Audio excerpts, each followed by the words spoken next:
Now that I've seen systemized businesses and compared them to not, and I see them as having these sort of night and day differences, and I can't unsee it. For me, when I discovered that was at Melbourne Video Production.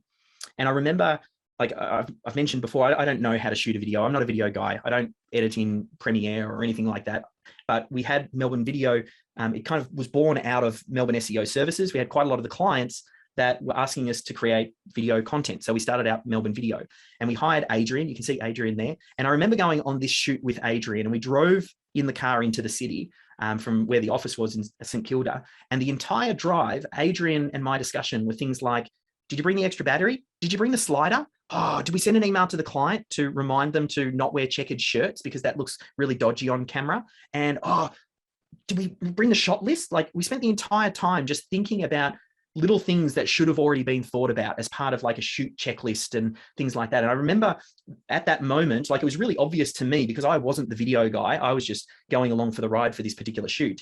And straight after that, when we got back to the studio after that shoot, I said, we've got to build some checklists. We built like a shoot checklist and a packing list. And we started building out all of these checklists for the various key milestones in Melbourne Video.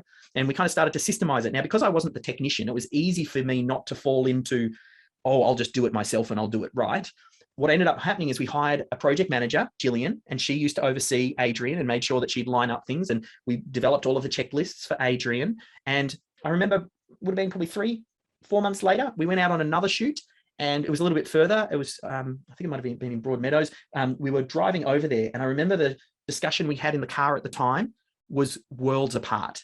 Like, Adrian was, we'd already run through the packing checklist, and we were in the car, and Adrian was talking about the shots that he wanted to capture and the storyline and how he was imagining it was going to work and how he wanted to line things up and what equipment he was going to use. And we focused the entire time on the creative thought, not did we bring the spare battery.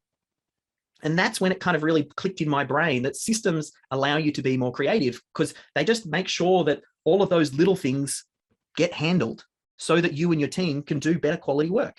Now, it was that insight that ended up being a breakthrough for Melbourne SEO Services. I found out we were pregnant, and I'd now seen a business that ran without me because I couldn't hop on the tools.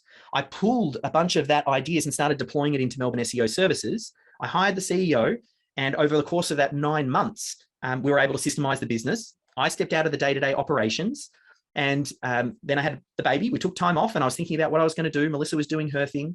And it's a funny thing, and I think maybe it was Carrie who mentioned about the way that the universe works. Like, I had stepped out of the operations, and probably about a month after that, I got the email in my inbox from Michael Gerber's wife saying, can you call me? And I ended up calling that number, and she said, look, I happened to watch you launch your first book, Authority Content. I loved what you did. Would you be interested in launching my husband's last book in the E-Myth series called Beyond the E-Myth? Because they said the first ones, all of them we went through HarperCollins. This one's the last book in the series, and we would like to maintain the rights. And I stammered over my words, and I was like, yes, I'd love to. I would love the opportunity to work with Michael and then get mentored under Michael. And I said, but we have this digital agency, but I don't know how, like, other than launching my own book, I don't run a book launching service. This is not what I do. And they said, well, she still wanted me to do it. And she said, but it'll be full-time, 3 months. I need your complete undivided attention. And it is going to be a tremendous amount of work. And I said, yep, I'll do that. I can step away from the business. In my head, I'm thinking, oh, yep, this is perfect timing for us. It couldn't have been more perfect timing. It's like the world opened up and just served this opportunity on a silver platter in front of me. And then I said at the time, I'm happy to do it for free. I just like to be mentored by Michael. And I've had a few people sort of, as I've told them that story, like, what on earth were you thinking? And for me, I just saw the opportunity of a lifetime to work with the Oprah of my industry. He didn't know, or Luz Delia didn't know that I was working on System Hub or Systemology, or that was my hobby business.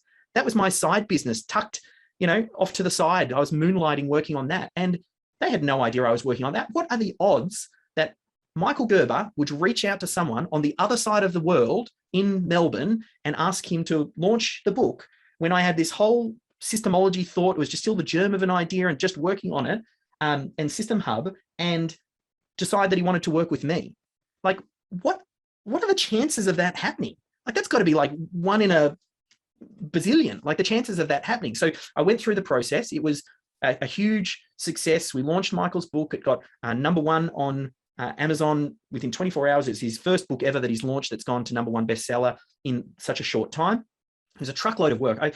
I remember, I don't think I've ever worked on a project where people haven't fallen over themselves quicker to go, oh yes, we'll have Michael Gerber on our podcast. Oh yes, can you connect with Michael? Like I had so many people kind of coming out of the woodwork who wanted to be involved in that project. And it was such an amazing experience. And then at the end, Michael invited me to go to Carlsbad, California and attend this workshop he was running called The Dreaming Room.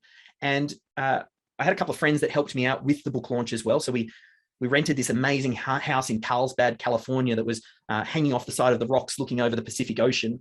And we spent the week basically masterminding at night, going along to the workshop during the day. And at the end of the workshop, and I chatted with Luz Delia all the way out, she said, oh, look, you know, Michael's just gone 80 at that point. And she said, we're running a mastermind the day after the workshop, and there's the who's who of business. And they're all coming in to help talk about the future legacy of the E-Myth and Michael Gerber and the direction it's going. Would you like to come? And I said, yeah, I'd love to. And she said, look, it's in Michael's presidential suite. And yeah, we're trying to get, or we had tried to get Tony Robbins to come and facilitate the room, but for whatever reason, he couldn't make it. And then me, in my naivety, just said, look, if you need someone to MC it, look, I'd be more than happy to MC the room. And she said, I will leave it with me and think about it. Later that day, she comes back and she said, you know what? I will get you to MC it.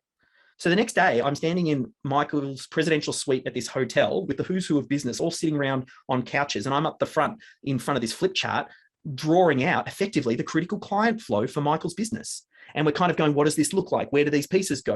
And then we started to talk about what does the future of the business look like? That photo that you're seeing on the screen there is the photo of us in that presidential suite.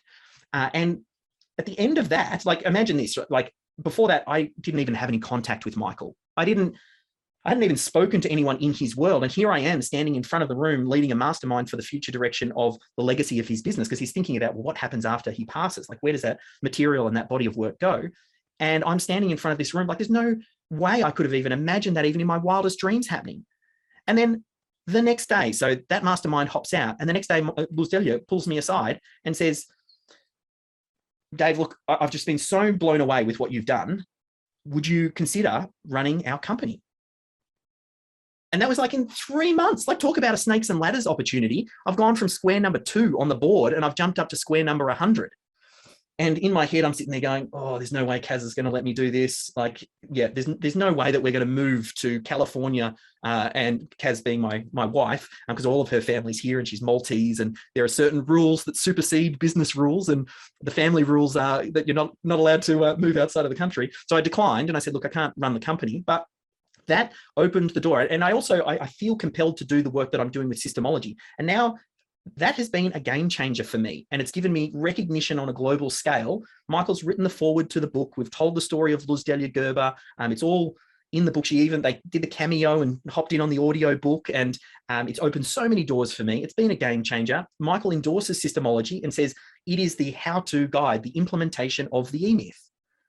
And for me, if I look back to it, it was all around this idea of systems. Like, systems created the space for me able to take advantage of that opportunity. Now, I know it sounds like a magical story, and it was, but I'm not a Shark Tank celebrity. I'm not a professor. I didn't go to Harvard. I didn't even go to university. I don't shoot lasers out of my eyes. I can't fly. I don't possess any magical powers. I'm just a guy who stumbled on what I feel is the best kept secret in business.